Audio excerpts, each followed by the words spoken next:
So I think we're probably going to remember that. At least I think so. If we don't, it's not going to matter now, is it?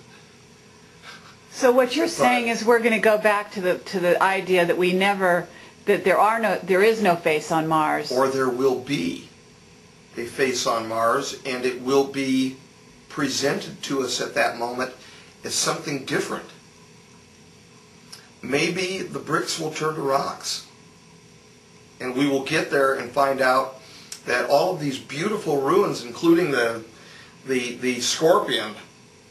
If you don't think it's a scorpion, tell me what it is. Okay, I'll show you the images from Star City on the top of this pyramid. If it's not a scorpion, tell me what it is. But perhaps we're going to get there and we're going to find out that all of this presumed architecture that we are seeing by virtue of the geometry that we're attempting to apply to these images is nothing more than rocks. That we've never been there.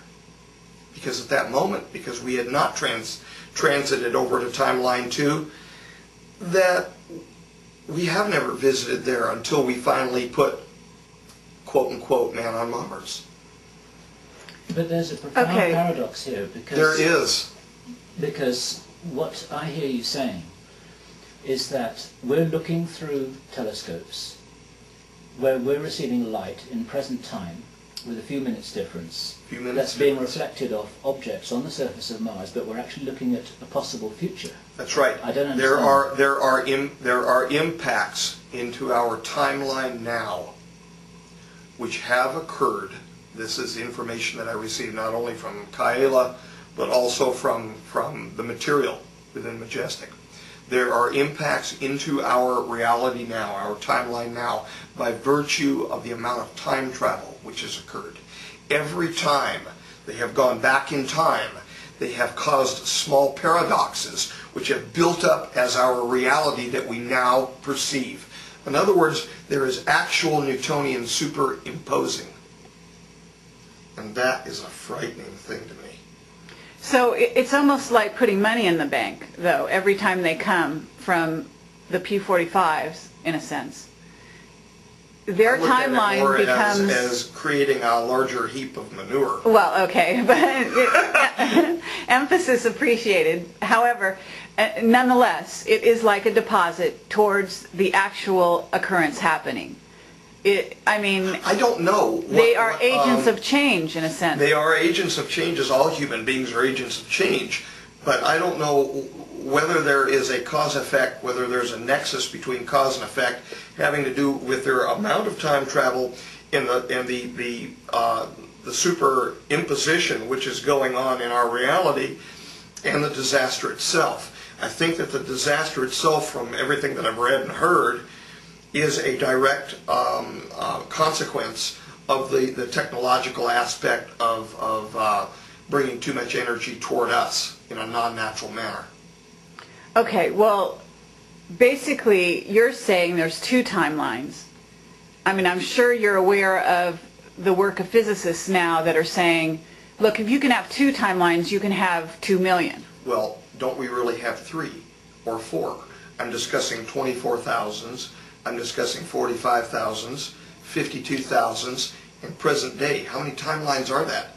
Because these people moved ahead linearly in their timeline. Just because we want to call it timeline 2 doesn't mean that there are other effects or superimposings which are occurring on different realities during even their own timelines. Exactly. I mean, there's a sense at which what you're talking about is not so much that the P45s, for example, timeline won't exist, as it will actually separate from our reality and become more like a parallel reality instead of an intersecting one. From what I understand, the people who were just prior, which would be us, according to their history, to the people who were just after, exist as a straight vector of time.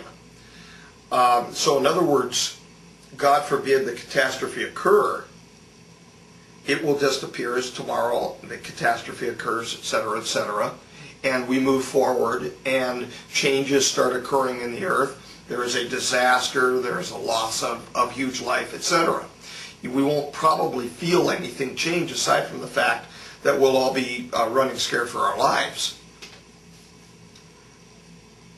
Aside from that, I have no explanation. Okay, you're saying if the catastrophe occurs. Yeah. But if it doesn't occur, there's still the element in which we have been visited by a timeline in which really does exist in a sense. And how do you unmake something which has been made?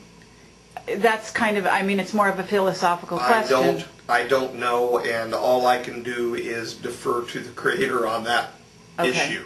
Because all we do is perturb. What has told you that this is true? All of the above. Okay. It's all of the above, plus information directly from Majestic, I think.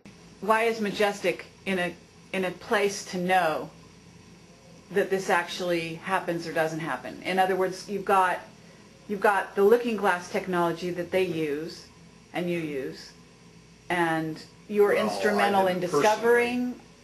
Were you in? No. This is an original technology which was derived from ancient cylinder seals by people from our future who provided it to us, meaning the rogues, the P-45s. Okay, the people from our negative future. That's right. We wouldn't have this lovely technology if it wasn't planted in our past for us to use now. The entirety of the technology must either be disabled or destroyed. In other words, to unmake the technology. Until at least after we pass through this time period. There is no way. From the deceit, the conceit, the avarice, and the greed that I have been around over the last 20 years amongst the good side of these two dirty coins, there is no way that they're not going to start this equipment back up again if it's usable after this. Of course they're going to. Come on. I mean, they've got this, it's like a magic box to try to see into the future. What they're going to do with our future with regard to that, I've got no clue. I have no power over it, and I have no clue.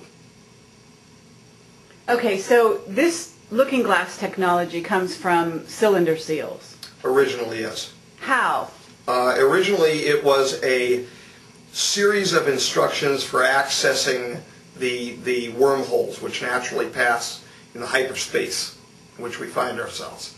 And from there, they worked on the technology. They built the equipment from the instructions. After building the equipment from the instructions, they began to tweak it and find different things out about it.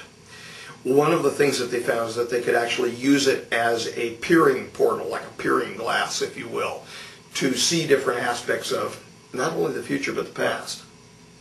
Are these Sumerian? I would say that they slightly predate Sumerian time frame, but that some of the information which came down from cylinder seals that slightly predated the Sumerian time frame were then recopied in Sumerian seals as well. And those cylinder seals, oh yes, and those cylinder seals, to the best of my knowledge, have all been obtained. From Iraq? Some of them from Iraq, yes. Some of them from Egypt? Some of them from Egypt, some of them from other countries where they were being stored. And I really don't want to get my country into too many problems here. And you've got, go ahead. For a second, I want to reiterate, the rogue P-45s jumped back, seeded this technology, because that's what they wanted to do, was to seed the land to help facilitate the catastrophe. Because by placing this technology available, they knew that it would be utilized, and as long as we as people, oh my God, they wanted to go back and seed the technology, because they felt that as people we would be unable to break ourselves away from using that technology. How is it that this technology is being utilized now? And isn't, if you're talking about a wormhole, isn't it the same thing as a Stargate? Essentially, yes. The technology is not being utilized now. Anywhere we find it, we take it. Who's we?